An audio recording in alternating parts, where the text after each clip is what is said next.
Emmanuel Macron a utilisé Snapchat dans sa communication, on décrypte ça ensemble. Le 4 décembre 2020, Emmanuel Macron, le président de la République française, a donc répondu aux questions dans l'émission Brut via le Discover Snapchat.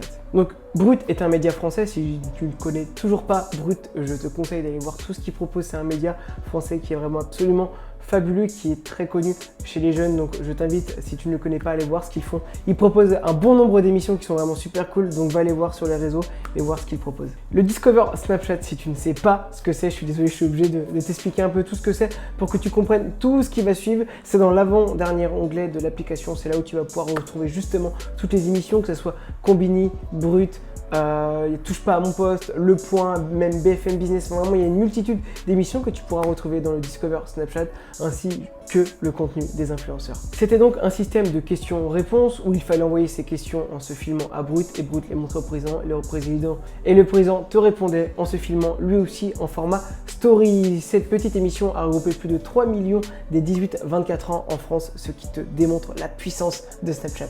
Je vous mets justement un petit exemple du petit passage de Emmanuel Macron, notre très cher président. Vous voyez bien que le président Macron répond aux stories en se filmant. Le fait de se filmer en selfie lui donne vraiment l'image de quelqu'un de cool, décontracté et clairement authentique. Il a vraiment respecté les codes de la plateforme Snapchat.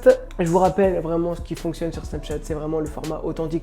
On est toujours en train nous-mêmes de s'envoyer en photo, donc voir le président français qui répond en se filmant à une question lui donne vraiment l'aspect de quelqu'un cool. Il a respecté tous les codes Snapchat et c'est pour ça que ça a été un véritable carton. Les chiffres qui vont suivre, je les ai tirés d'une interview dans la grille de rentrée Snapchat 2021. C'est Nicolas Davila, qui occupe le poste, je lis chez Brut, de VP Story Content Partnership et International Strategy. Il a pour rôle la définition de la stratégie éditoriale de Brut sur Snapchat, Instagram et TikTok dans le monde. Donc ce charmant jeune homme va nous donner des stats qui sont totalement incroyables. D'ailleurs, je vous mets en description la grille de rentrée 2021 de Snapchat, très bonne vidéo, fait à peu près 30 minutes, donc je te conseille d'aller la regarder et tu verras justement ce petit passage où Nicolas Davila nous parle des statistiques lors de cette rencontre avec Emmanuel Macron. Et la grille de rentrée, c'est vraiment tout ce que propose Snapchat depuis la rentrée 2021, donc je te conseille d'aller voir, c'est vraiment très intéressant. Si j'ai décidé de vous parler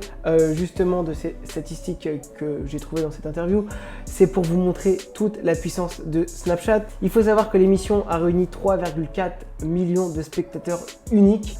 Ça veut dire qu'il y a 3,4 millions de personnes qui ont regardé cette émission. On fait 3,4 millions de personnes différentes les unes des autres, donc c'est vraiment tout simplement énorme, avec une rétention de 4 minutes 30. C'est tout simplement dingue quand on prend le sujet de la politique chez les jeunes, normalement qui est un sujet qui intéresse pas trop. Là, ça a été un véritable carton et je pense clairement que même si Brut a vraiment, grâce à leurs nombreux shows, une communauté engagée sur Snapchat, je pense que c'est aussi vraiment ce format de vidéo qui a vraiment plu aux jeunes, ce format authentique où le président répondait sans se prendre la tête, entre guillemets, lui-même. Il se filmait, il répondait, c'était envoyé, il n'y a pas de montage, il n'y a rien. Donc vraiment, c'est quelque chose qui a plu. Je pense que clairement, si Macron avait décidé de faire ce même type de contenu à la télé, ça n'aurait pas réellement fonctionné. On voit qu'il essaie vraiment de conquérir les jeunes.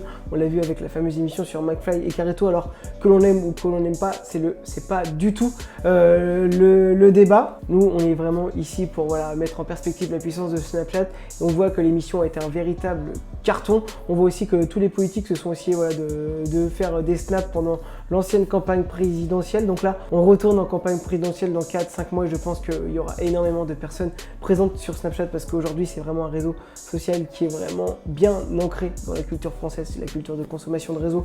Le fait que Emmanuel Macron et Brut choisissent Snapchat vous démontre toute la puissance de ce réseau social. Si tu as aimé ce genre de contenu beaucoup plus léger, beaucoup plus cool, beaucoup moins théorique que d'habitude, fais-le moi savoir en commentaire et moi je me chargerai de te faire d'autres vidéos de ce genre. Sinon, si tu as regardé cette vidéo, c'est que tu t'intéresses de près ou de loin à Snapchat. Je te rappelle qui on est une agence spécialisée dans la publicité sur Snapchat. Donc si tu es une marque e-commerce ou n'importe quelle entreprise et que tu souhaites communiquer sur Snapchat, je te laisse prendre un petit rendez-vous en cliquant dans le premier lien de la description et moi je te demande juste de t'abonner et à la prochaine.